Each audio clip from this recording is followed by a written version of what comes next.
شهر رمضان الذي أنزل فيه القرآن هدى للناس وبينات من الهدى والفرقان. Bismillah wassalatu wassalamu ala rasulillah wa ala alihi wa wala. Alhamdulillah, jemaah kaum muslimin, alhamdulillah, merupakan sebuah nikmat yang besar ketika bagaimana Allah subhanahu wa ta'ala menyampaikan usia kita kepada bulan Ramadan. Bahkan andaikan kita tahu jemaah kaum muslimin, alhamdulillah, para salaf terdahulu berdoa kepada Allah subhanahu wa ta'ala agar usianya sampai kepada bulan Ramadan. Sampai kepada bulan Ramadan. Dengannya pula jamaah kaum muslimin, alhamdulillah, dengan Ramadan tersebut pula Allah subhanahu wa ta'ala mengangkat derajat kaum muslimin. Ketika di alam mahsyar, di antaranya Nabi Musa alaihissalam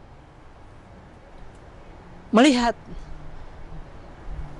ada sebuah umat yang mana umat ini memiliki pahala yang tidak pernah dimiliki oleh umat-umat terdahulu.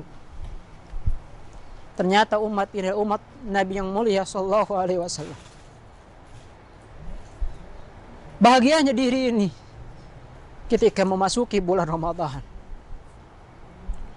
Oleh karena jamaah kaum muslimin, alhamdulillah, para ulama menasihatkan kepada seluruhnya ketika datang bulan Ramadan paling akan tiga hal. Yang pertama adalah hendaklah kita berilmu tentang masalah ibadah ini, tentang masalah puasa ini. Khalifah yang mulia Umar bin Abdul Aziz pernah menyebutkan, man abada bila ilmin, barang siapa yang dia beribadah tanpa ilmu, maka dia lebih banyak merusak ibadahnya, lebih banyak merusak pahalanya, atau bahkan menghilangkan pahala tersebut. Maka pantas jamaah kaum muslimin, alhamdulillah, misalkan dalam salat Nabi pernah menyebutkan ada seorang yang 60 tahun melaksanakan salat, tapi salatnya tidak diterima oleh Allah subhanahu wa ta'ala. Terkadang dia menyempurnakan ruku tapi tidak menyempurnakan sujud. Terkadang dia menyempurnakan sujud tapi tidak menyempurnakan ruku. Menunjukkan apa? Dia kurang ilmu tentang masalah salat. Maka demikian pula tentang masalah puasa.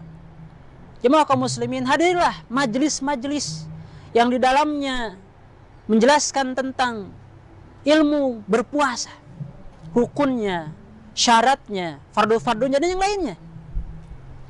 Bukalah buku-buku atau kitab-kitab dan tanyakanlah kepada asatidz tentang masalah ilmu ini. Yang kedua adalah jemaah kaum muslimin, alhamdulillah, perbanyaklah istighfar kepada Allah subhanahu wa ta'ala. Kalau dengan istighfar, dengan memperbanyak istighfar, dengan membasahi lisan kita dengan istighfar, maka Allah subhanahu wa ta'ala akan memberikan kekuatan kepada kita. Kekuatan untuk melaksanakan ibadah ini dengan benar. Kekuatan agar kita bisa melaksanakan ibadah ini dengan sempurna.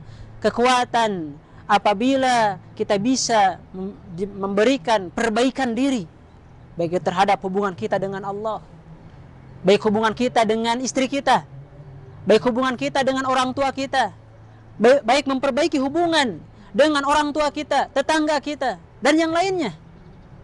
Karena sungguh istighfar itu adalah salah satu kalimah perbuatan yang tidak boleh ditinggalkan oleh seseorang. Oleh karenanya para salaf terdahulu sampai mengatakan, beristighfarlah kalian di rumah-rumah kalian, di tempat-tempat kerja kalian, di toko-toko kalian. Kenapa? Karena sungguhnya kita tidak tahu kapan ampunan Allah itu turun. Dan kita tidak pula Apakah dengan istighfar yang ini, dengan yang itu, dan kapan dan di mana, kita tidak tahu. Oleh karenanya, perbanyaklah istighfar. Yang ketiga adalah jamaah kaum muslimin, alaihissalam, hendaklah kita berdoa kepada Allah Subhanahu wa taala. Berdoa kepada Allah agar Allah Subhanahu wa taala memahamkan ilmu tentang puasa. Memberikan keikhlasan ketika kita berpuasa. Memberikan kekuatan kepada kita untuk berpuasa, memberikan kekuatan untuk beribadah dan memaksimalkan Ramadan tahun ini. Jamaah kaum muslimin, alaihissalam, saatnya banyak mengangkat tangan kepada Allah Subhanahu wa taala. Karena sungguhnya bulan Ramadan adalah bulan yang mustajab, yang dari subuh ke maghrib, yang dari maghrib ke subuh lagi, seluruhnya adalah waktu yang mustajab untuk berdoa kepada Allah Subhanahu wa taala.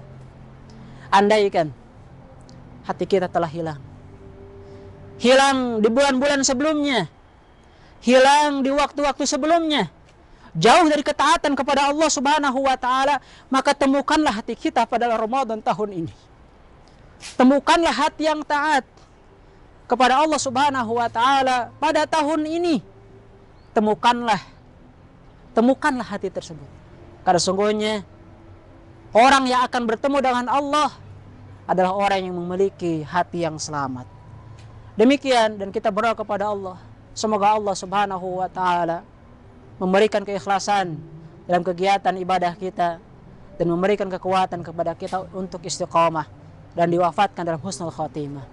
Assalamualaikum warahmatullahi wabarakatuh.